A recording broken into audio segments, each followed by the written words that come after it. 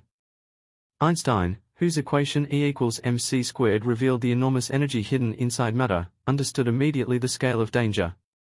If the Nazis harnessed such power first, they could enslave civilization. At Szilard's urging, Einstein wrote and signed a letter addressed to President Franklin D. Roosevelt, urging the U.S. government to investigate nuclear research and develop defensive capability. Though Einstein did not work on the Manhattan Project and was not invited due to security concerns, his letter helped ignite the effort that eventually built the atomic bomb.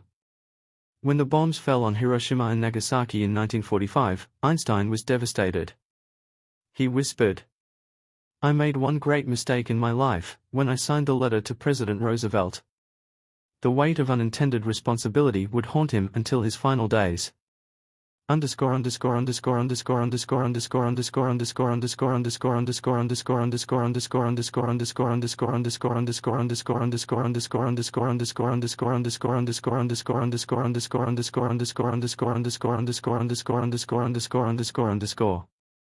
Chapter Becoming an American, 1940.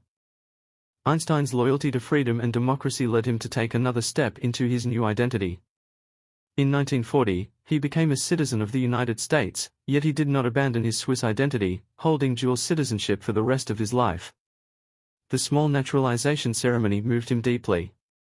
He felt gratitude for the country that had given him refuge when his homeland turned against him. He vowed to defend freedom with his voice, if not with weapons. He spoke against fascism, racism, and political oppression wherever he found them. Despite threats and FBI surveillance due to his outspoken views, Einstein continued to advocate for peace and ethical responsibility in science.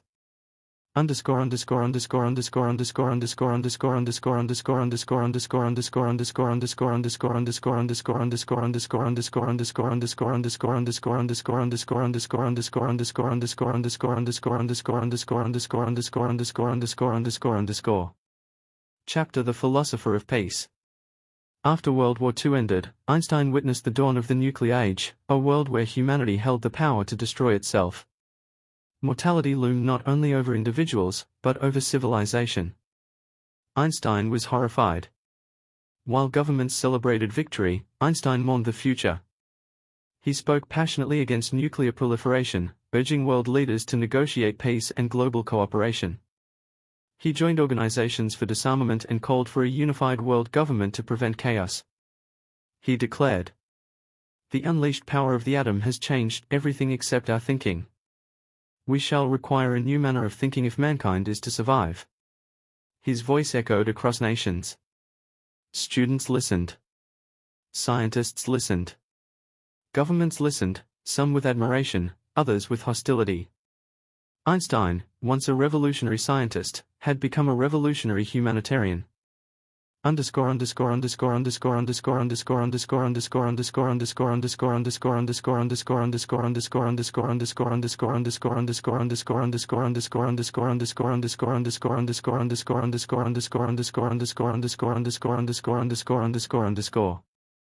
Chapter Nation's Unusual Offer, 1952. In 1952, after the death of Israel's first president, Chaim Weizmann, the Israeli government approached Einstein with an extraordinary offer, and to become the president of Israel. The request stunned him. Newspapers exploded with headlines. Supporters around the world waited eagerly for his decision. Einstein, humbled and emotional, declined. He explained, "I know something of the nature of my inner self. I am not suited to handle official functions or to deal with people properly. My life is one of science and reflection." He cared deeply for the Jewish people and supported Israel's cultural development, but he believed leadership required political skills he did not possess. The world respected his honesty, the rare humility of a man powerful enough to refuse power.